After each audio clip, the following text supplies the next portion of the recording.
महाभारत में दुर्योधन द्वारा पांडवों को हस्तिनापुर आने के लिए निमंत्रित किया जाता है और फिर वो होता है जो किसी ने नहीं सोचा था। दुर्योधन द्रौपदी के कहे शब्द अंधे का पुत्र अंधा से आहत होकर भरी सभा में उसका चीरहरण करवाता है। लेकिन इस घटना के बाद सबके मन में एक भय सा बैठ जाता है। गुरु द्रोणाचार्य भी कहीं ना कहीं डर जाते हैं। हस्तिनापुर के अस्तित्व को लेकर उनके मन में हजारों प्रश्न खड़े होते हैं। इन प्रश्नों का उत्तर पाने के लिए वे पितामह के पास जाते हैं। पितामह के पास जाकर वे उनसे क्या प्रश्न करते हैं, ये जानने के लिए वीडियो को लास्ट तक जरूर देखें और वीडियो पसंद आए तो लाइक शेयर भी करें। चलिए वीडियो शुरू करते हैं।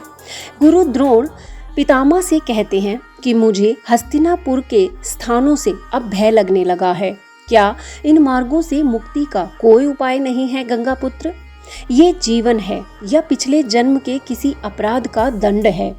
और यदि ये दंड नहीं है तो द्यूत क्रीड़ा में द्रौपदी के साथ समस्त नारी जाति का अपमान देखकर हम चुप कैसे रह गए? और चुप रह गए तो और क्या देखने के लिए अभी जीवित हैं? मैं अपने इन प्रश्नों से भागकर आपके पास आया हूँ गंगापुत्र। तब पितामह कहते हैं कि आप जैसे लोग भागना क्या जाने, वे भागना जानते तो आत्महत्या ना कर लेते।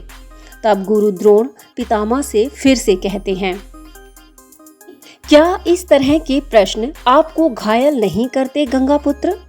अब पितामह कहते हैं कि मेरे घावों की ना पूछिए आचार्यवर, मैंने तो लगता है कि घायल ही होने के लिए जन्म लिया है और जो भी घाव लगता है वह पिछले सभी घावों से गहरा होता है।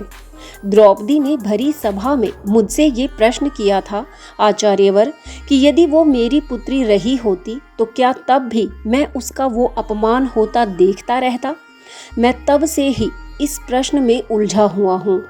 तभी आकाश में बादलों की घोर गर्जना होती है और पितामह कहते हैं कि ध्यान लगाकर सुनिए आचार्यवर। एक बहुत ही प्राचीन घर की दीवारें सरकने की आवाजें आ रही हैं। हमारे पूर्वजों ने जिस समाज का निर्माण किया था, हमने द्यूत क्रीड़ा में उसी समाज के वस्त्र हरण का दृश्य देखा है। तब द्रोणाचार्य कहते हैं कि हम सबसे अच्छे तो महात्मा विदुर निकले। कम से कम उन्होंने अपने दिल की बात तो कह ली, कम से कम उन्होंने मौन का विष तो नहीं पिया। तब पितामह ने कहा, तो फिर परिणाम क्या हुआ? क्या धृतराष्ट्र ने कुछ सुना? क्या दुर्योधन एक पल भी कुछ सुनने के लिए रुका? हस्तिनापुर के मुख पर जो ये कालिख लगी है उसके लिए हम सब उत्तरदायी हैं और इस कालिख को पोंछने के लिए हम सब को अपना लहू देना होगा। हम पर हस्तिनापुर का एक ऋण है आचार्यवर और ये ऋण इसी जन्म में उतर जाए तो अच्छा है। इसलिए हस्तिनापुर को त्यागने का विचार मत कीजिए आचार्यवर। भविष्य के द्वार पर हमारी बलि देने का अधिकार हस्तिनापुर को ही है। गुरु द्रोण कहते हैं कि आप ऐसी बातें क्यों कर रहे हैं गंगापुत्र? महाराज ने भले ही देर में हस्तक्षेप किया हो, किंतु उन्होंने हस्तक्षेप तो किया। क्या आप ये सोच रहे हैं कि पांडव अपने प्रतिशोध के लिए हस्तिनापुर पर आक्रमण करेंगे?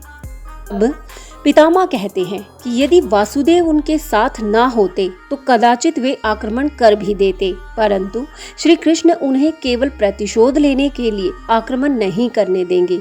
युद्ध तो अभी क्षितिज के उस पार है, पर युद्ध तो तय है, युद्ध तो होगा ही, क्योंकि गांधार नरेश शकुनी का तुनीर तो अभी रिक्त नहीं हुआ होगा और ये शकुनी हस्तिनापुर के लिए एक श्राप है। और हमारी विवशता देखो, हम सब उसका खेल जानते हैं पर कुछ नहीं कर सकते। इस तरह पितामह और गुरु द्रोण द्रौपदी चीरहरण के बाद आने वाली समस्याओं से भयभीत थे। उन्हें आभास हो गया था कि कुछ बुरा जरूर होगा, इसलिए द्रोणाचार्य हस्तिनापुर से जाना चाहते थे। लेकिन पितामह ने कहा कि अब हम सब पर ऋण है और ये ऋण इस जन्म में चुक जाए तो अच्छा है। आपको क्या लगता है, क्या गुरु द्रोण को आभास हो गया था कि अब कुछ ऐसा जरूर होगा जिसका किसी ने अंदाजा भी नहीं लगाया होगा? आपको ये प्रसंग कैसा लगा और आपने इससे क्या सीखा? कमेंट बॉक्स में अपने विचार जरूर साझा करें और ऐसे ही ज्ञानवर्धक वीडियोस के लिए चैनल से जरूर जुड़ें।